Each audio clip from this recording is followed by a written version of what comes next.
नेहमीप्रमाणे पूजा हॉलमध्येच मांडूया ना ग. एक मिनिट. पूजा कुठे दुसरीकडे नाही का मांडू शकत? म्हणजे अगदी मध्येच हॉलमध्ये नको ना, पार्टीचा लुक बिघडेल ना. अगं बाई, मग कुठे करायची पूजा? ठीक आहे, हरकत नाही. आपण गुरुजींशी बोलूया आणि ठरवूया. मला वाटतं म्हणजे ते कसं आपल्याला दिशा आणि सगळंच नीट प्रॉपर गाईड करतील. थँक्स. आजी, सजावटीची माणसं तर पोहोचतच असतील. बरं चिंगी, तोपर्यंत मी आता यादी गेली आहे ना, तुला लिहून देते. ते सगळं सामान घेऊन ये. हो वहिनी, आणते ना, चिंताच करू नका. उत्तम.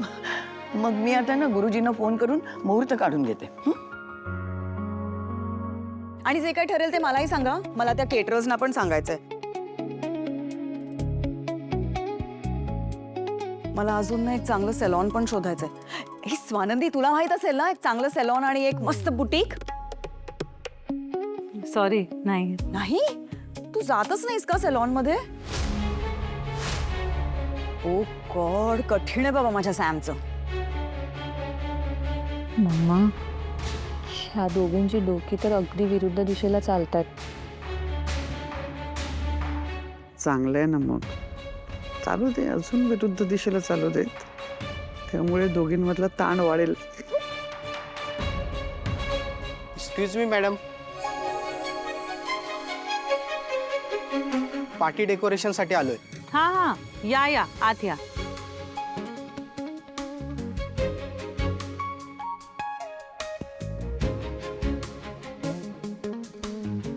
चिंग, पाणी घेऊन या बरं त्यांच्यासाठी.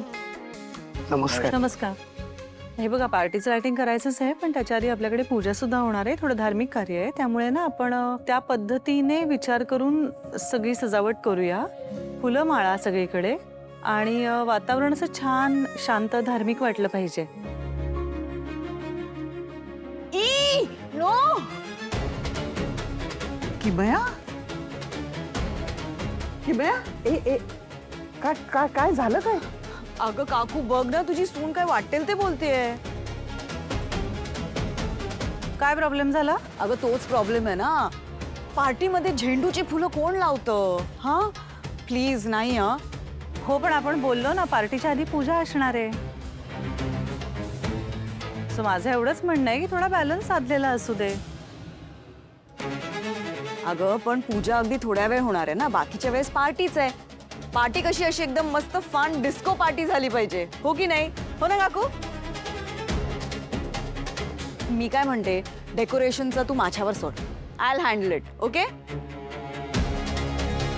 लिसन, हे झेंडूची फुलं प्लीज स्क्रॅप करूया. ओके, मी सांगते तसं डेकोरेशन करा. हा, मला ना पार्टीसाठी एकदम असं मूड लाइटिंग हवंय. म्हणजे काय, गेस्ट आलेच की त्यांना थोडी नशा झाली पाहिजे. त्यातच तर मजा आहे स्वानंदी. आणि ना आपण इकडे सेंटरला एक डान्स फ्लोर ठेवूया. ओके, आणि त्याच्यावर एक मस्त असा लाईट्सचा बॉल, डिस्को लाईट्स. ओके, किमया ताई, हे जरा अति होईल. आपण थोडं साधं डेकोरेशनच करूया. हाच प्रॉब्लेम आहे तुमचा खरंच. मी इथे classy but fun disco party arrange करते, तू त्यात साधं का घुसवतेस? हो, कारण मला असं वाटतं या घरामध्ये तुम्ही म्हणताय तशा पार्ट्या नाही होत. हे घर आहे की नाही, त्यामुळे ते तसंच छान वाटायला हवं. पबचं रूप द्यायची काहीच गरज नाहीये. पण वाय नॉट? अगं काय वादावादी चालले ग तुमच्या दोघींची? अगं आजी बघ ना, मी मस्त एक अशी classy but fun disco party arrange करते, तर तुझी सून नखरे करते. अगं किमया, हे सगळं नको बाळा. म्हणजे सगळ्यांना शांतपणे साजरी करता येईल अशी पार्टी करूया ग आपण.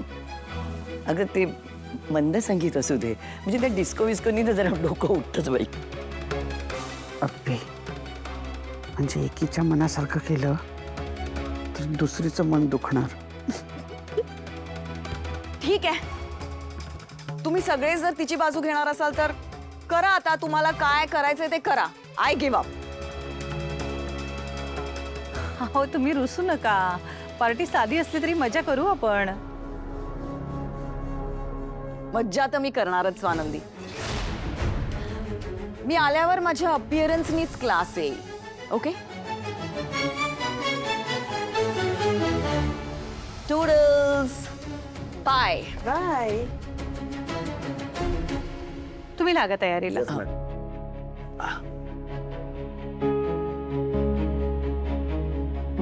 आजी त्या चिडल्या का माझ्यावर? त्यांना हवं तसं करून द्यायला हवं होतं का मी?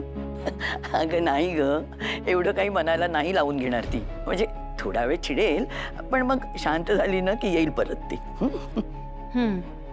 चला आपण लागूया कामाला. हं? एकदा पाहून घेऊयात काय काय कामं उरली आहेत.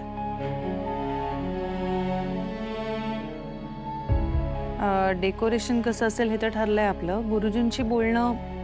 अगं मी त्यांना केला होता फोन. बाकी पूजेचं सामान तर शिंगे घेऊन येईल. म्हणजे एक महत्वाची कामं झाली आहेत आपली आता.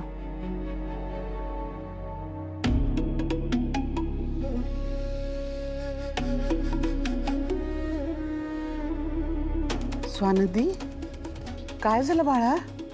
ठीक आहेस ना? काहीच नाही. किमयाच्या बोलण्याचं वाईट वाटलं ना तुला? नाही नाही असं काहीच नाही. असंच आहे, वाटणारच वाईट ग. पाहुणी आहे तिथं, पाहुण्यासारखं राहायचं ना. प्रत्येक गोष्टीत आपल्या ऑर्डर सोडते, स्वतःचं घर असल्यासारखं वागते. वाटणारच ग वाईट. काकू ठीक आहे, एवढं काही नाही आहे. नाही नाही एवढं काही नाही. काय मला नाही आवडलं तिने असं तुला डावललं आणि त्या डेकोरेशनवाल्यांना स्वतःच सांगायला लागली. असं कसं? घर तुझं आहे ना, मग तिने काय हुकूम चालवायचा? स्वामी तू ना तिला चांगलं खडसवायला हवं होतंस, खडसवून सांगायला हवं होतंस. माझ्या घरची पार्टी आहे, मी करीन सगळं म्हणून. असं बोलले असते तर नक्की दुखावले असते त्या. ती चांगली आहेस ग तू. तुझ्या चांगुलपणाचाच ना ती गैरफायदा घेणार आहे बघ. म्हणजे मला असं वाटतंय की ती अजून त्याच काळात आहे. तिला असं अजूनही वाटतंय की समरचं आणि तिचं लग्न होणार होतं, ते दोघं प्रेमात होते. त्यातच आहे ती, अजून तिथेच थांबली आहे, रमली आहे ती त्याच्यात. मल्लिका काय चाललंय हे? म्हणजे कुठला विषय कुठे काढायचा हे कळत नाही का ग तुला? अगं घरची मोठी आहेस ना तू. आई आता मला आता दिसतंय तसं, म्हणजे मला वाटलं ते मी बोलले. अगं तेच न, विचार करावा ना जरा बोलताना. एक तर पूजेला मदत करत नाहीस, जा आता. मम्मा चल आपण आपली तयारी करूया. असे आपण जरी काही बोललो ना तर आजीला रागच येणार आहे. आप्पे, आजी आहे तुझी, असं नाही बोलत बाळा. चल मम्मा. आई सॉरी, मी बघते तिच्याकडे. चल. हे शिकवलंय तुला? असं बोलतात मोठ्या ना. नंदू, तू नको अगं मल्लिकाच्या बोलण्याचा विचार करूस. हे बघा, आपण एका कानाने ऐकायचं आणि दुसऱ्या कानाने सोडून द्यायचं. आनंदाचा क्षण आहे ना, म्हणजे तुझ्यामुळे पिंट्याला एवढं मोठं यश मिळालं. छान साजरा करू ग आपण. जाऊ दे ते.